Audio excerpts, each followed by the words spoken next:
welcome back to the Whatnauts Reactor Core. My name is Kyle Springer, and I am joined by Melissa Wilkinson. Melissa, you have on a lot of purple for Hawkeye numbers 1 and 2. Yeah. It's one of my power colors to begin with. And the fact that I get to do this on theme is wonderful. The purple light looks way better than the green light I tried to do for Loki. Purple's way more functional. There you go. Good stuff. Melissa, where are you in terms of your? I mean, we know you're a big MCU fan. We've talked about all that stuff at length here. What's your opinion of Hawkeye? That's what I want to know. I like him fine. I love his farm family. I think that distressed people when it happened because it's a real departure from previous versions of the character, maybe. Oh, I thought that was nice. I like that when he's not being a superhero, he's just like a dad. He like takes his kids to Little League or whatever, helps his wife paint a fence or something. Just normal, just a guy. He had all kinds of like projects and stuff that they were trying to do to the house. Like after we do this, I think I might knock down that wall and expand the kitchen. And like, he's just a good old normal dude.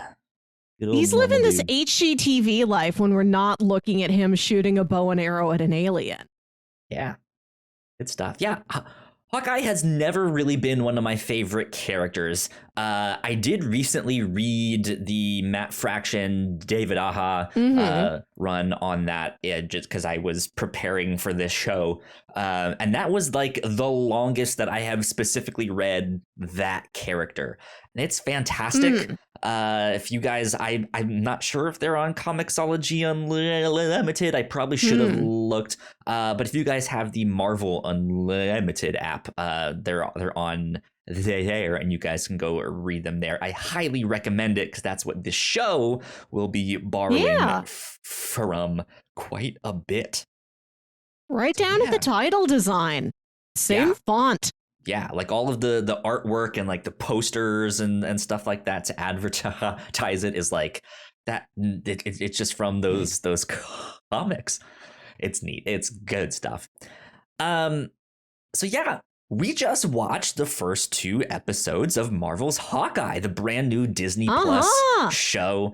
I think this is going to be running for 6 episodes total, stopping like just before Christmas. I think on the 22nd is that last Wednesday there. So Melissa, what did you think? I'm enjoying it. I think it's very well made. Haley Steinfeld is super charming. And I dig the Christmas time at New York setting. I like that this is a show that's got a more compressed time and geography scale to it, as opposed to something like Falcon and the Winter Soldier, which globe-trotted and took like several weeks. Yeah, and it was unclear. It's like, wait, so that thing that just happened last scene was 3 weeks ago? What's going on here? Yeah, this is like, you got 6 days to get back home for Christmas here. So good stuff. Yeah, I like the way this show is looking so far. I think the production design looks fantastic.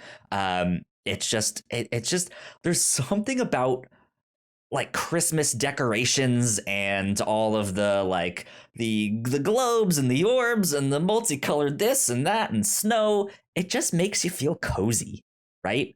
Yes. Like, it makes you feel like I just want to be at home in bed with some hot chocolate or some hot cider or something underneath a blanket. It's good. And this is the like coziest of the show. MCU Disney Plus shows so far, except for Loki, because I feel cozy in a 1970s office. Okay.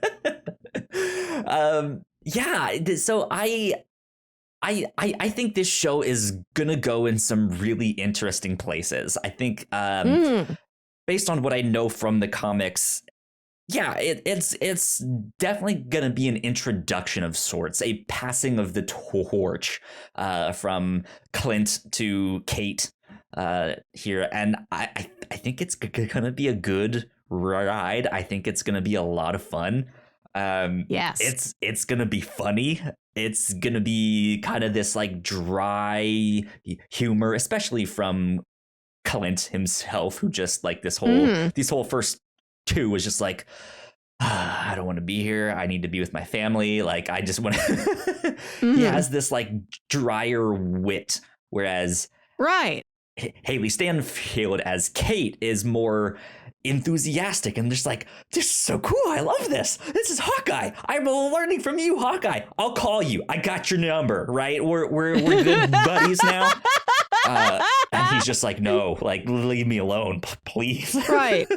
She's got great energy. She's so happy to be doing this. Even when she's being pursued by a crook, it seems like she's enjoying getting to use these heroic abilities she's tried to build up. She gets to actually put them into practice, actually be the hero like she's grown up with, seeing these heroes for like the last 10, 13 years. I always forget that the MCU was like several years ahead of us in contemporary real life times. It's about a decade. I think they're at like 2024 ish, like right around there. So yeah, it's 2025 like, maybe. Yeah, like 10 or 12 years. That's weird to think about. I always forget that because they're sitting there like present day, and it's like actually it's the near future, but you know, oh well. I think right off the bat, I like that we got this like alternate perspective of an event that we already knew. Yeah. Right? The attack on New York, we get to see again, but from the Bishop's household. And we get to see that Kate was right there. She was watching it the whole time. And that move where Hawkeye ran off and like turned around and shot the thing, she saw that from her apartment, which had a whole wall blown out. And somehow, mysteriously, her father has died, has passed away in the Shatari attack. We don't know if it was because he got blown up or not. And we're unsure on that or where the show will take us, because I have a feeling the mom is up to something. Right. There are many ways that just the Chitauri attack could have killed him. He very easily may have died in the attack, or he could have just died during the attack due to foul play. It is open-ended. Who knows? But yeah, did you enjoy this alternate perspective scene that we got here? Yeah, it's I liked it a lot. I liked getting to see a civilian view and a civilian she's in a higher up floor of an apartment building. I feel like when we do get a civilian view, it is literally on the ground person. You're staring up at the alien.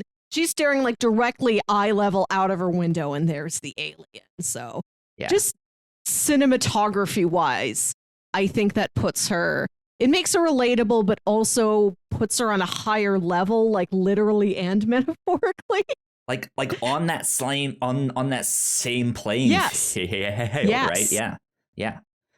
Yeah. So the opening credits was kind of the next thing that I want to mention, because I thought that was a brilliant way of just bringing you up to speed on, okay, she's done archery, she knows fencing, she can do gymnastics, she's done this, she's done that, and her mom was there the whole way to be that like soccer mom, go Kate, kind of character.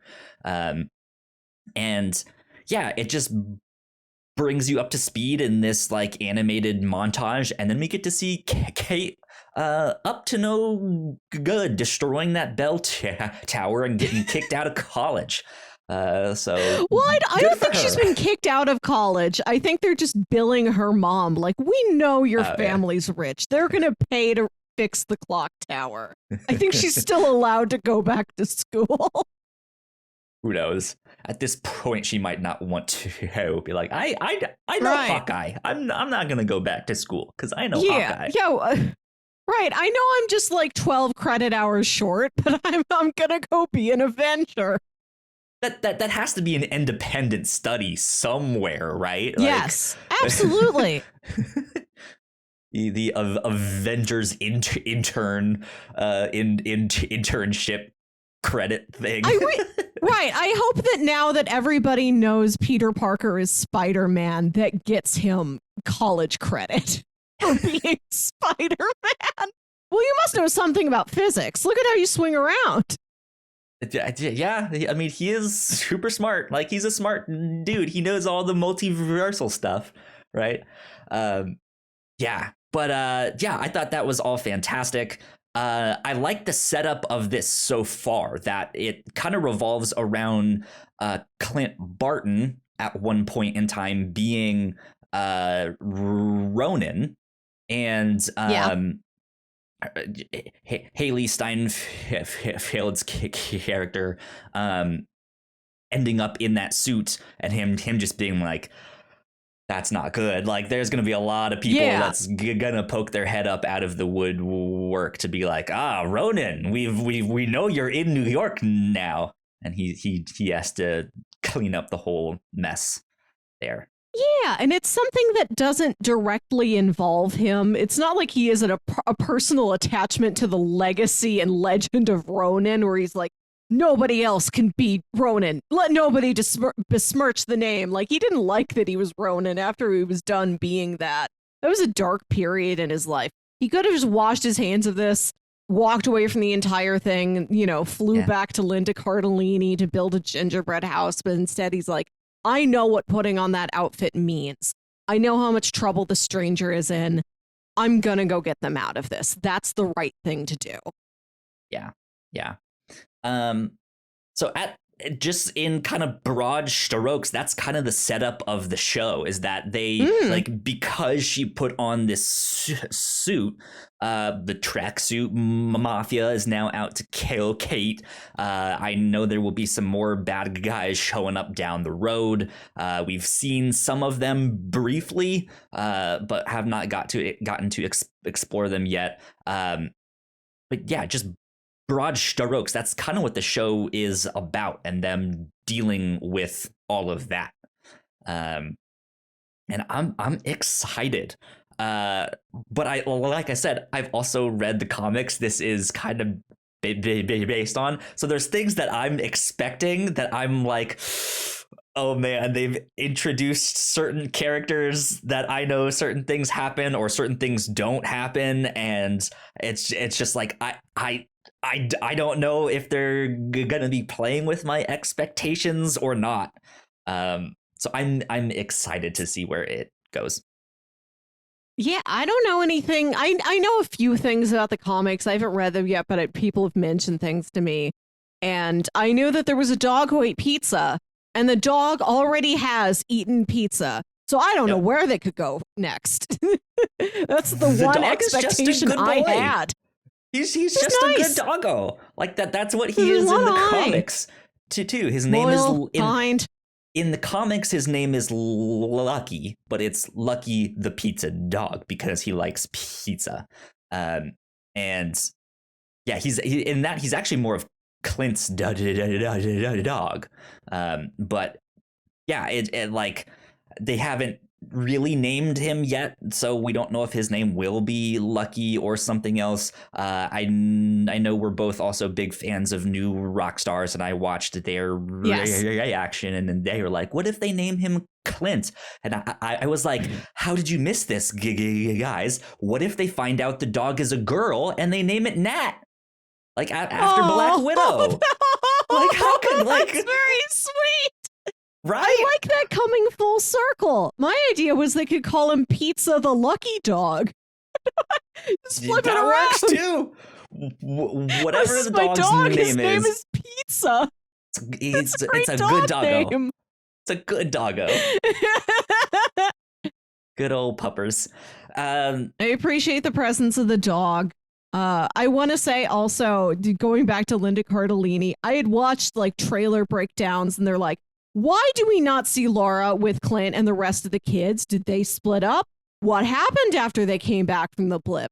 And I'm like, I think it's just like dad's night with the kids. She's probably busy. Yeah. And that is what it is. I feel vindicated. Yeah. It's just dad's weekend. Cool time with dad. Yeah. That's why she's not here. Indeed. Melissa, I have to ask you this. What did you think of Rogers the Musical? Honestly, I don't know if it's that good. It's delightful within the show itself. But as like if I take it at face value as this is a hot new Broadway show, I don't know. It looks more like an off-Broadway show. It's kind of meant to be cheesy though. Like it's meant to kind of be this in joke, right? I know it is. I know it is. I'm just looking at it as an actual theater goer in this New York City that we're supposed to be in.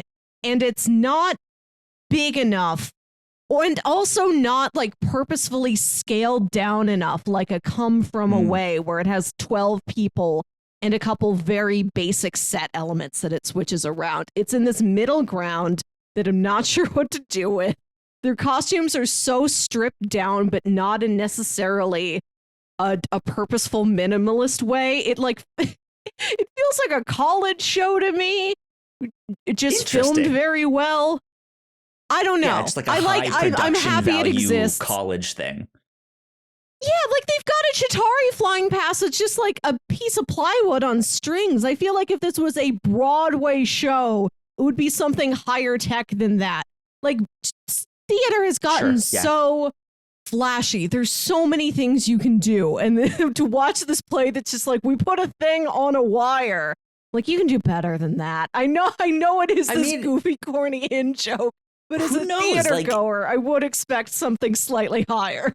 It might actually be a college. Like, I wouldn't put it past that of like some college kid made this and did all the music and it just became this like internet sensation that there were producers that were like, yes, we want to give you more money to make this.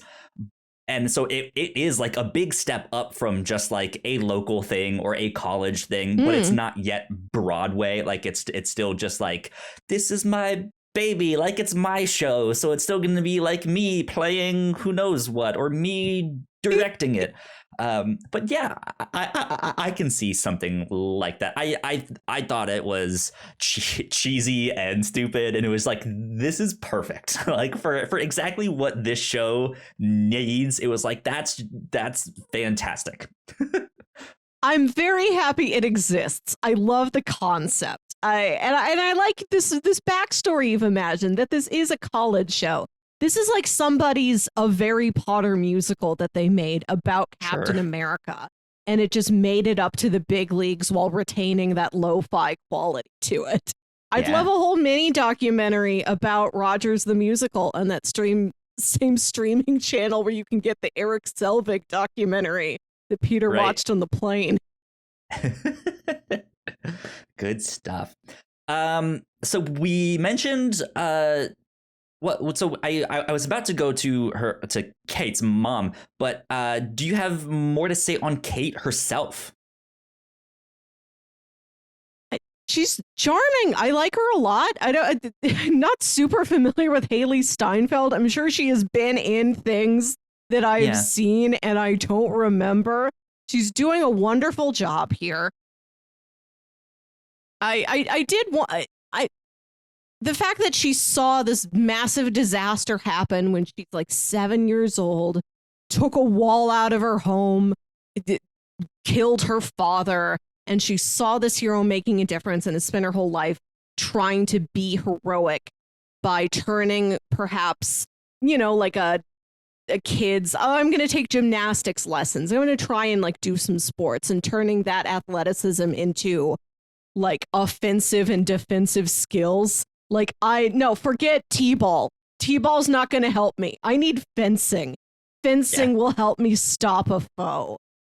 How these choices she's been making for 15 years or whatever, how has that molded her personality? Has that made her stick out from her peers? Has she felt lonely? She can't be the only person who had an experience like that. Has she ran into other kids like her that are like, yeah, after I saw the Chitauri like destroy my school, I signed up for karate lessons. I got to do anything I can.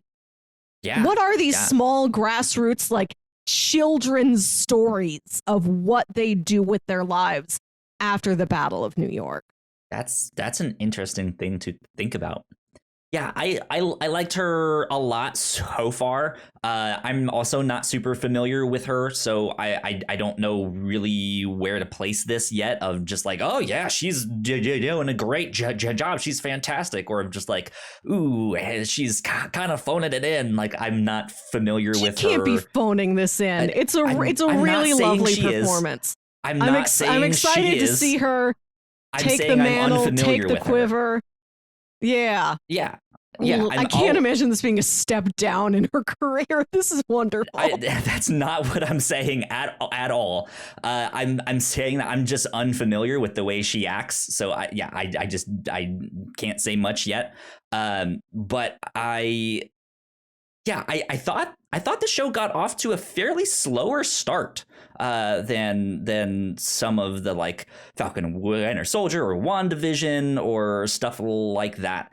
But yeah, I'm digging it so far. I think she has the right I think she fits the character really well. The small amount that I know about Kate Bishop and that I've read of her, she seems to fit perfectly. So that's good.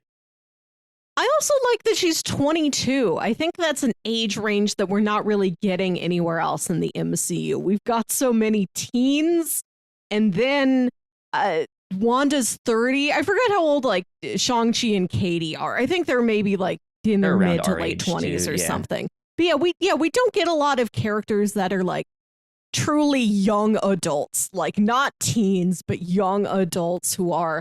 She is, about to graduate college in like the next year and start a career at her parents' security firm. She's on an important precipice, a precipice that often gets put on somebody like Peter Parker's age, where it's like, ooh, into high school. I feel like end of college is an area that isn't explored as much, and I'm happy to be there. Good stuff. So, moving on to Kate's mom. I think her mom is up to something.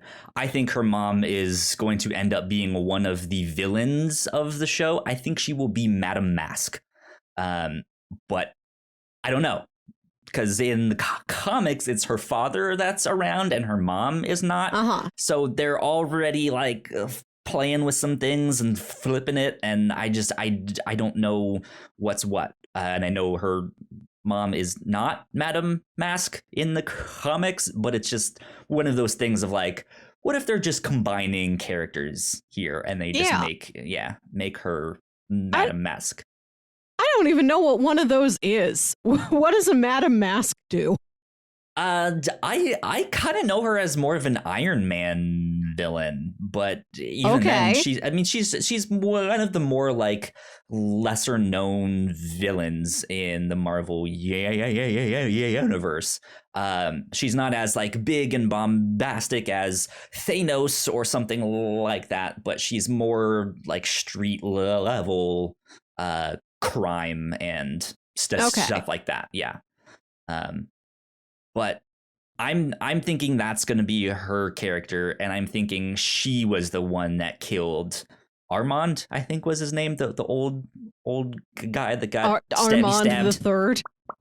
Yeah. Yeah. This monogrammed butterscotches. Yeah. If you need a gift for your parents this holiday season, consider the monogrammed butterscotch. Also, the monogrammed Werther's Originals. Right. W for Werther's, or maybe for your grandparents if you're lucky. Thoughts on her mom? Do you feel like her mom's gonna go down a similar path? Her mom is suspicious, yes, but and I had seen breakdown videos that are like, it looks like her mom's going to be a villain and maybe pulling from these parts of the comics. So I came in expecting the relationship between Kate and her mom to be more icy, more hollow, more estranged. And I wouldn't necessarily call it warm, but they are in each other's lives. They say I love you to each other. It is a a more traditional relationship than I would have expected coming into this, and I do appreciate that. Yeah, yeah, good stuff. Good stuff. Do you have thoughts on Jack? This I like his mustache. I don't really know how to describe him. Like he's not like he's kind of snobbish, but not. He's arrogant, but he's a douchebag. But he's also very confident and like well kept. Like he actually like no, like he's not like a douchebag for douchebag's sake. Like it seems to be an act that he's putting on, which also makes him suspicious. Right. He has so many swords in their apartment. Like a lot. Like there's one on the middle of the dining room table while they're sitting there having just a regular dinner. That's crazy about those swords. Right? Yeah. Just a right giant in the middle sword of the table. in the middle of my dining table. Yeah. Good stuff. So I'm gonna kind of jump ahead to the end here, the end of episode 2, because I think that's where kind of the next big stuff happens here. Is Clint lets himself get captured by the tracksuit mafia so he can go talk to their boss, and Kate ends up following him. They both get tied up there. I don't remember his name exactly. It's like the clown or something, I think is what the character's name ends up. There's some sort of clown being. Man. We see him standing there. We don't really get to see him talk yet. He is one of the main villains in the comics. But it seems like more immediately they went to this other character. I believe her name is Maya Lopez, and she's known as Echo. We see her in this room filled with red light, much like the one that I'm in right now. And she puts her hands on these speakers because she's deaf, and she can feel all of these vibrations and stuff like that. And she goes by the name Echo. What's interesting is that we know that there is a spin-off show about her in the works. And I guess just from the comics, like the interesting thing to note about her is that she is the adopted daughter of Kingpin.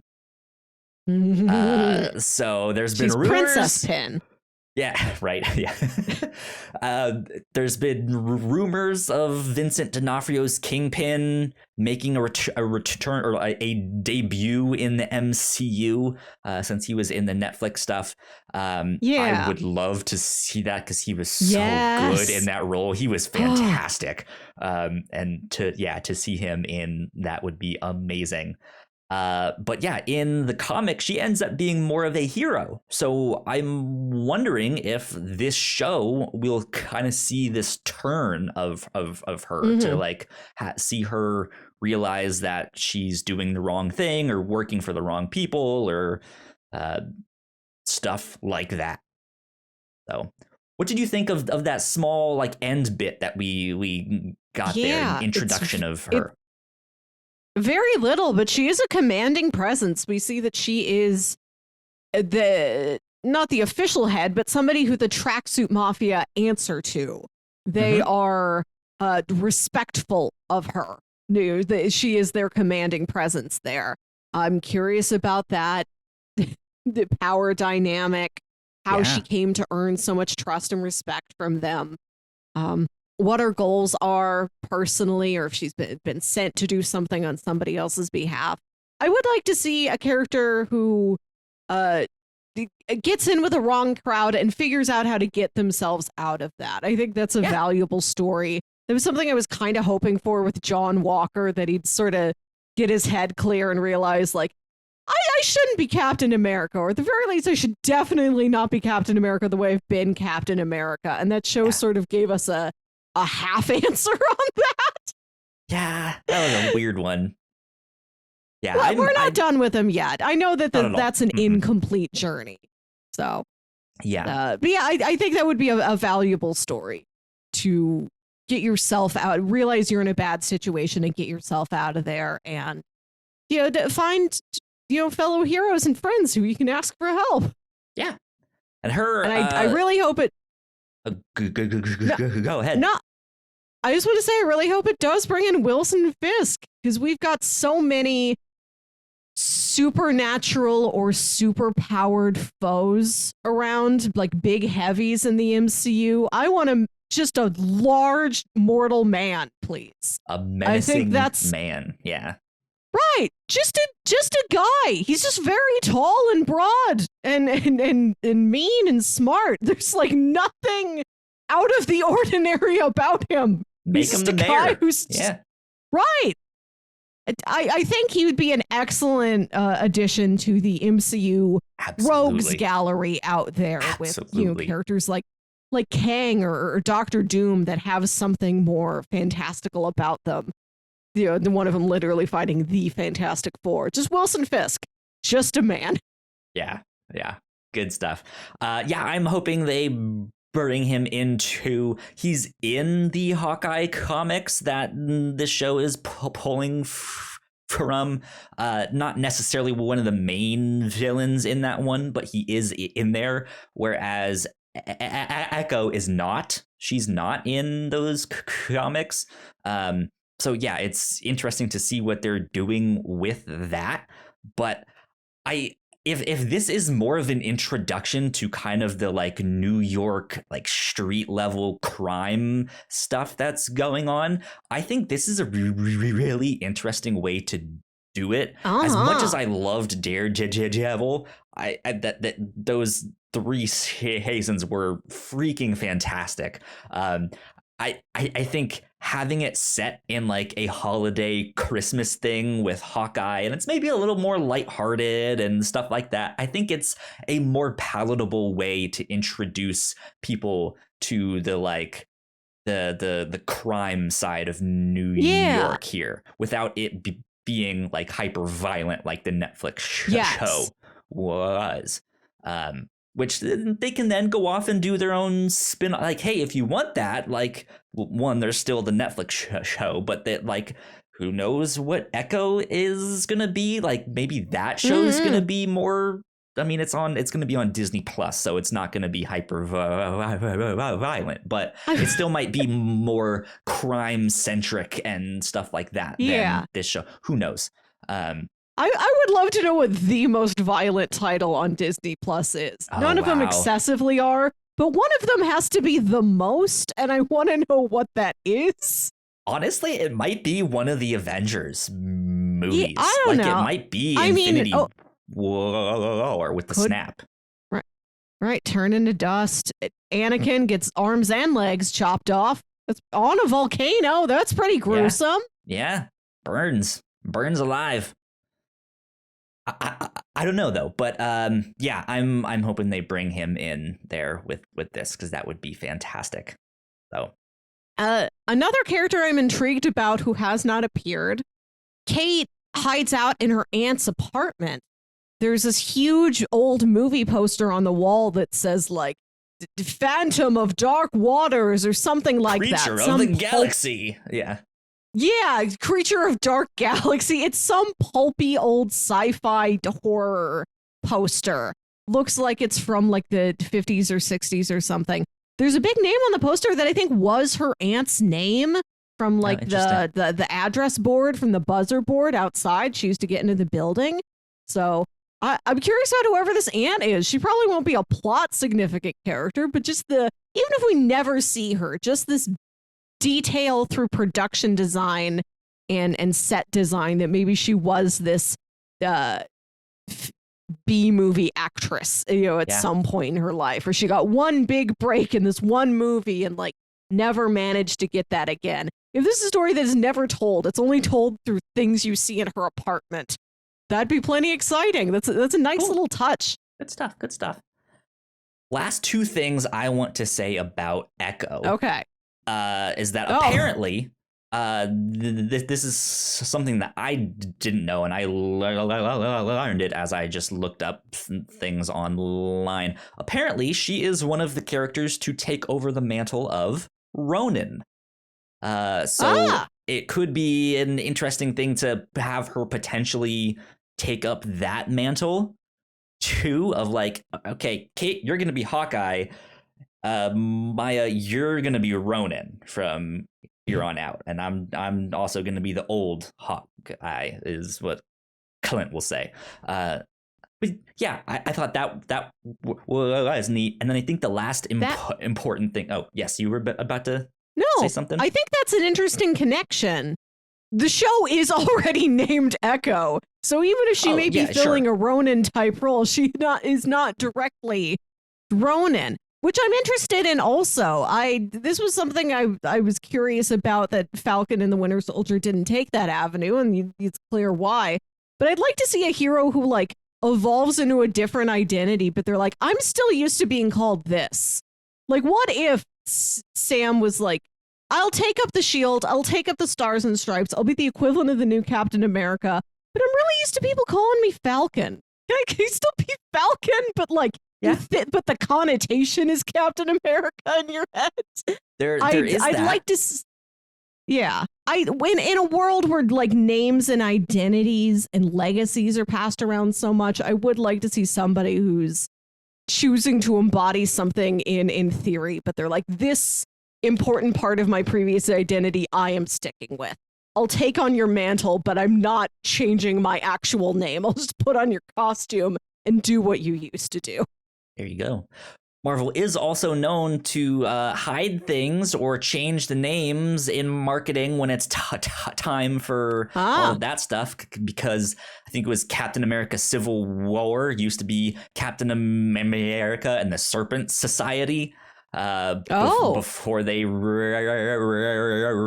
that. Then of course there's all the like Infinity War and Endgame footage that like has certain characters in there, but in the actual movie they weren't, or stuff like that. So I guess we don't know enough about this Echo character or show that who's to say of, will they stick with the name Echo, or will they rename the show Ronin, or will it be a prequel show, or who knows what? No idea. But I think the last important thing to note about her is her powers. We haven't mentioned her powers yet. They haven't shown up yet, unless her power is tapping on a speaker. Well, she is deaf, so she is like using the vibrations to, I guess, figure things out. But her powers is basically the exact same as Taskmaster. She can see a physical movement and mimic it. Exactly. So she has that same like fighting style. She can see someone fight and then do the exact same stuff. And Melissa, it's normally you, the one that's like, and new rock stars said this and all that stuff. But I have to get hats off to MT with his theory on this, of what if she's a survivor of the Red Room, that she was potentially going to be a Black Widow or something like that, and was undergoing a similar treatment that Taskmaster went under, to be able to mimic all of these things, or it was like the next step. It was meant to be like Taskmaster 2.0, or something like that. In the long run, I don't think that's gonna be a thing, but man, that's fucking cool. Like, if that is a thing, it was an excellent idea. Brilliant. Yeah.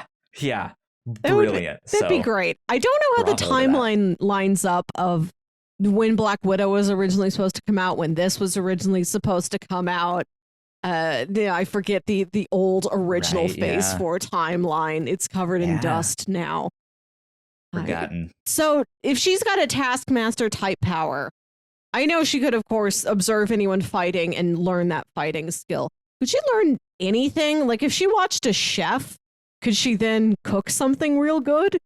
Potentially. I mean, I feel like that in particular is maybe a little more has to do with like smell. I don't know. I'm not a chef, but in the comics, she originally uses her powers to do art. Like she would Oh, see that's nice. someone painting or something and then could paint the exact same thing because she mimicked the art and stuff I there. like that. Yeah. Throw an art crime. I don't want to tell her that if she has this talent, she immediately has to do forgery and can't just make her own original art to express her feelings. But get some art crime into this New York ground level underground crime rings. Kingpin does like his interesting. art. Right. Kingpin I love a does like tale of a his forgery. art. It's a lot more interesting to me than like, I don't, drugs or something or a bomb. Just a painting that shouldn't exist. Do one of those. Yeah. I think that's almost about it that I have stuff to mention. Do you have final thoughts? I really like Kate's coat. That like big checkerboard trench coat. I'm digging all of her outfits so far. That red dress her mom wears to that charity gala, that's gorgeous. Wonderful. Yeah, that was what wild. a look.